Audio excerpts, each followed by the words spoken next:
Hi friends, మీరు ఎప్పుడైనా ఆలోచించారా? ఎన్ని పుస్తకాలు చదివినా అనుభవం లేకుంటే ఆ జ్ఞానం నిజంగా ఉపయోగపడుతుందా? పుస్తకాలలో ఉన్న జ్ఞానం మాత్రమే మన జీవితాన్ని మార్చగలదా?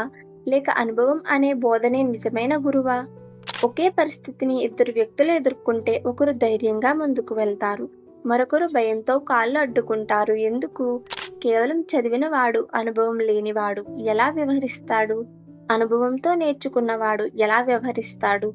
ఈ ప్రశ్నలకు సమాధానం తెలుసుకోవడానికి ఒక గొప్ప గురువు తన ఇద్దరు శిష్యులను పరీక్షించాలని అనుకున్నాడు. ఆ పరీక్ష ఏమిటి?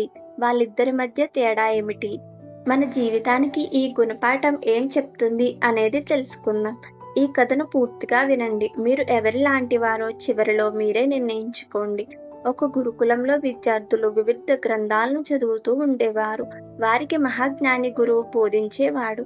ఒకరోజు అతను తన ఇద్దరు శిష్యులను పరీక్షించాలని అనుకున్నాడు. ఆ ఇద్దరూ చాలా పుస్తకాలు చదివారు. శాస్త్ర జ్ఞానంలో పండితులు.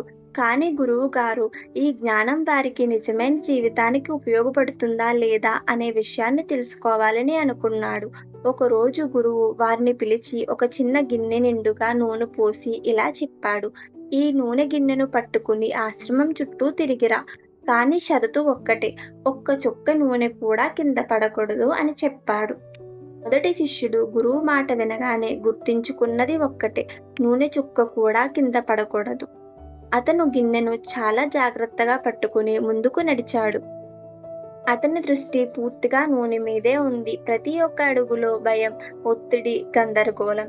గాలి వీచినా, ఎవరైనా పిలిచినా, చెట్లు కదిలినా అతనికేమీ పట్టలేదు. పరీక్షలో తప్పు చెయ్యకూడదన్న ఒత్తిడిలో నడవడం తప్ప దారిలో ఏం జరుగుతుందో అసలు గమనించలేదు. ఆయన ఆశ్రమం చుట్టూ తిరిగి తిరిగి వచ్చాడు. నూనె కింద పడలేదు. కానీ గురువు అతని ముఖాన్ని చూశాడు. అతని శరీరం చెమటలతో తడిసిపోయింది. ఆయాసం, భయం, ఒత్తిడితో అతను పూర్తిగా క్షీణించిపోయాడు. గురువుగారు అతన్ని చూసి ఇలా అడిగాడు, నీ ప్రయాణం ఎలా అనిపించింది? శిష్యుడు వెంటనే సమాధానం చెప్పాడు, గురువరే, నాకు ఏమీ తెలీదు. నా చూపంతా నూనె మీదే ఉంది. మార్గం ఎలా ఉంది, పరిసరాల్లో ఏం జరిగింది ఏమీ తెలియదు. నేను కేవలం పరీక్షలో తప్పు చేయకూడదని మాత్రమే చూసుకున్నాను అని సమాధానం ఇచ్చాడు. ఇప్పుడు రెండో శిష్యుడు బయలుదేరాడు. అతనికి కూడా నూనె కింద పడకూడదన్న విషయం తెలుసు. కానీ అతను మరొకటి తెలుసుకున్నాడు. జీవితం కేవలం లక్ష్యంపై దృష్టి పెట్టడం మాత్రమే కాదు, ప్రయాణాన్ని కూడా ఆస్వాదించడం. అతను నూనెను జాగ్రత్తగా పట్టుకుని నడవసాగాడు. కానీ అతను కేవలం నూనెనే చూడలేదు. మార్గంలో ఉన్న చెట్లను చూశాడు. పక్షులు కిలకిల రావాలను విన్నాడు. మార్గం ఎక్కడ మడమ తిరుగుతుందో గమనించాడు. ఎక్కడ వేగంగా నడవాలి, ఎక్కడ నెమ్మదిగా నడవాలి, ఎవరైనా ఎదురుగా వస్తే ఎలా జాగ్రత్తగా వెళ్ళాలి, అన్నీ బలమైన అవగాహనతో గమనించాడు. అతను తన లక్ష్యాన్ని పూర్తిగా మర్చిపోలేదు. కానీ అది తనపై భారం కాకుండా చేసుకున్నాడు.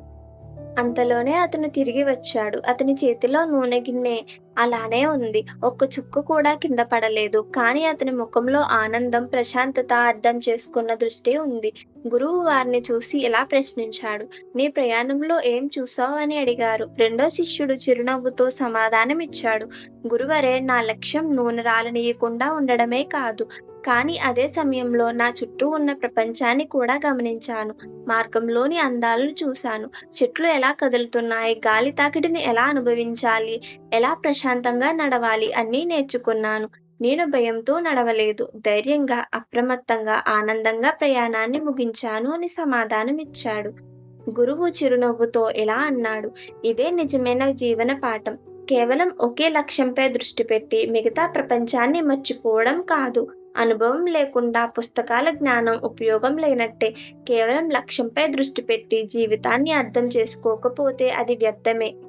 మొదటి శిష్యుడు చదివిన అన్ని గ్రంథాలు అనుభవం లేకపోవడంతో అతనికి ఒత్తిడిని తప్పించలేకపోయాయి. రెండో శిష్యుడు పుస్తకాల జ్ఞానాన్ని అనుభవంతో మిళితం చేసి దాన్ని జీవితంలో ఎలా ఉపయోగించాలో నేర్చుకున్నాడు. కేవలం పుస్తకాలలో ఉన్న సూత్రాలను మాత్రమే అనుసరించడమే కాదు, వాటిని అనుభవంతో మిళితం చేసి జీవించగలగాలి. అప్పుడు మాత్రమే నిజమైన విజయం, ప్రశాంతత లభిస్తాయి. జీవితం అనుభవంతోనే నడుస్తుంది. కేవలం పుస్తకాల జ్ఞానం ఉంటే సరిపోదు. ఒకే లక్ష్యంపై దృష్టి పెట్టడమే కాదు, చుట్టూ ఉన్న పరిసరాలను కూడా అర్థం చేసుకోవాలి. ఎన్ని పుస్తకాలు చదివినా వాటిని అనుభవంలోనే తేవాలి. లేదంటే అవి వృధా అవుతాయి. కేవలం గమ్యాన్ని చేరుకోవడమే కాదు, ప్రయాణాన్ని కూడా ఆస్వాదించాలి. అధిక ఒత్తిడితో, భయంతో మిగతా ప్రపంచాన్ని మర్చిపోయి జీవించడం కాదు. ప్రశాంతంగా, అప్రమత్తంగా, ఆనందంగా ముందుకు సాగాలి. ఈ కథ మీకు నచ్చితే తప్పకుండా లైక్ చేయండి అండ్ మీ ఫ్రెండ్స్‌కి షేర్ చేయండి. మీ అభిప్రాయాన్ని కమెంట్ చేయండి. మరిన్ని ఇలాంటి మోటివేషనల్ వీడియోస్ కోసం మా ఛానల్‌ని సబ్స్క్రైబ్ చేసి బెల్ ఐకాన్‌ని యాక్టివేట్ చేసుకోండి.